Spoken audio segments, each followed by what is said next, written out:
With Trump tariffs looming, business tried to run from a moving target.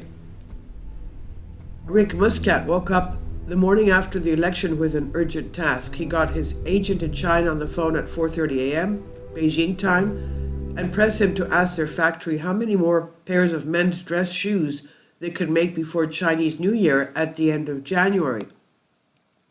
I told them if they could make an additional 30,000 pairs, we would take that, Mr. Muscat, the co-owner of a shoe company called Deer Stags, said on Thursday.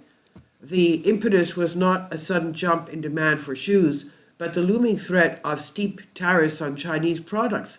By stockpiling now, Mr. Muscat reckoned his company could avoid at least some of the levies that President-elect Donald J. Trump has promised to impose when he takes office in January.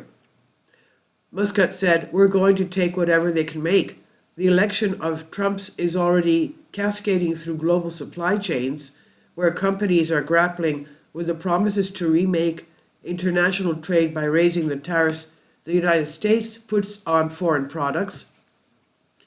Trump has floated a variety of plans, including a 10 to 20% tax on most foreign products and a 60% tariff on goods from China alone. That would raise the surcharge American importers pay to a level not seen in generations. Much remains unclear about his proposals, including which countries other than China would face tariffs, what products might be expected, and when they would take effect.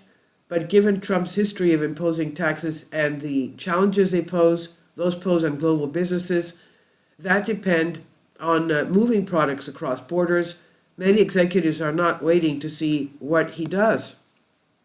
Some, like Muscat, are preparing to stock up their U.S. warehouses before tariffs might go into effect. Others have been accelerating plans to move out of China, reaching out to lobbyists and lawyers in Washington, calling board meetings to discuss what the tariff threats could mean for their businesses. As major retailers report earnings this week, analysts question them about the impact that tariff increase might have on their profits. Some downplayed the threats. Oliver Zips, chief executive of BMW, said tariffs might be only a verbal issue. Others said they were not waiting to see what might actually happen. Edward Rosenfeld, chief executive of the footwear brand Steve Madden, said on Thursday that his company currently sourced more than 70% of its products from China, but that being planned for a potential scenario in which we would have to move goods out of China more quickly. As of yesterday morning, we're putting that plan into motion, he said. Steve Madden had been making more shoes in Cambodia, Vietnam, Mexico, and Brazil. Rosenfeld said its goal over the next year was to reduce the percentage of its sourcing from China to only 40% to 45% of its products. John Donegan, senior director of supply chain strategy at Moody's, said the tariffs could lead to higher costs, potentially, of course, delays and pressure for businesses to shift production closer to North America or even into the United States. You can understand what that means. There's more jobs for Americans, obviously. All industries would face unique challenges, he said. For electronics, moving production could be slow and costly. For retail and consumer goods that try to keep costs low, inventories could fall and consumer prices rise. While trade associations representing shoe and clothing sellers congratulated Mr. Trump on his victory, they quickly warned against higher tariffs. Matt Priest, president of Footwear Distributors and Retailers of America, a trade group, said the average American budget bought 7 pairs of shoes per year, most of which were made overseas and already charged high tariffs when imported. Mr. Priest said the industry had partly moved out of China into countries like Vietnam in recent years, but shoe sellers were pretty concerned about what kind of a whack-a-mole trade policy globally that they were going to be hit with. Additionally, tariffs coming out of Vietnam, he said. As we head into a second Trump term, all eyes are kind of on what they plan to do and how they will obviously impact our costs, when they will impact our consumer, he said. In a study published this week, the National Retail Federation argued that Trump's proposed tariffs on apparel, toys, furniture, appliances, footwear, and travel goods alone will cost consumers an extra $46 billion to $78 billion a year. Trump's tariffs are aimed at forcing manufacturing activity back into the United States, which he argues will create jobs and cut the country's reliance on the rest of the world. For some industries with the US-based factories, the prospect of higher tariffs may be welcome. US solar manufacturers, for example, have been struggling to stay in business amid the surge of low-cost imports from Asia, even despite receiving new subsidies from the US government. Timothy Brightbill, lawyer, and Wiley Rain, who represents US solar manufacturers, said he expected the Trump administration to enforce US trade laws and promote the stability of the domestic solar industry. There is a bipartisan agreement that we need to continue to rebuild solar manufacturing here in the United States, he said, but some business owners say even if big tariffs are imposed, they could not return manufacturing to the US.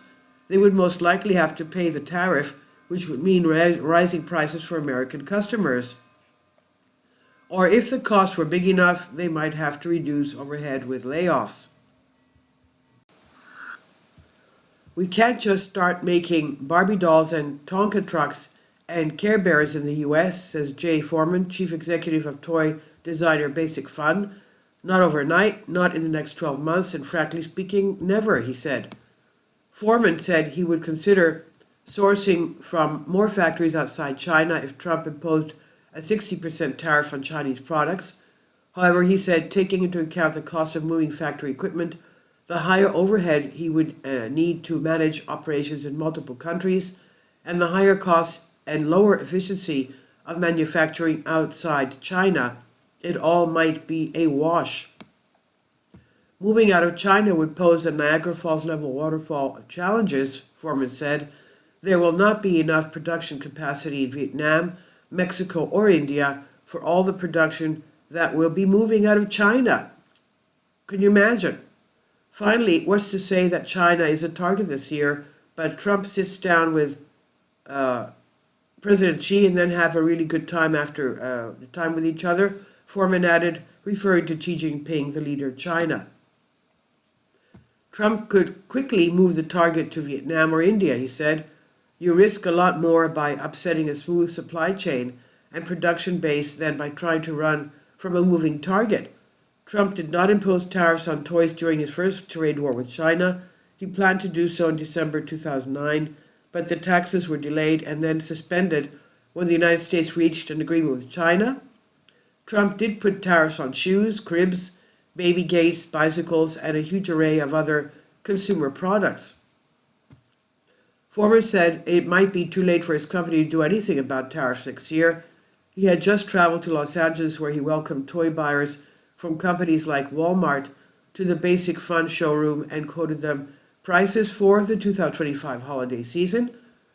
For 2025, Basic Fun is pinning its hopes on a toy line called The Littlest Pet Shop, a collection of tiny owls, ponies, and puppies with oversized eyes and collectible accessories. The toys are made by a contract manufacturer in Guangdong province in southern China. After years of issues with the pandemic supply chain, Foreman said the company was finally having its best year ever. He said if next year we get hit with 60% tariffs, it could be our worst year ever. Mr. Muscat of Dress Stags, a third-generation family business, said he was also not hopeful about moving his supply chain out of China. The company has sourced shoes from China since the 1980s, when many factories moved from Taiwan to the mainland. When Muscat's father and uncle started the business in 1964, the company first imported shoes from Spain and Italy, but raising costs pushed their sourcing to Brazil and then to Asia. Dress Stags had looked into whether it could move production from China after being hit with tariffs during Trump's first term, but at the price of the company sells many of its shoes under $50 a pair.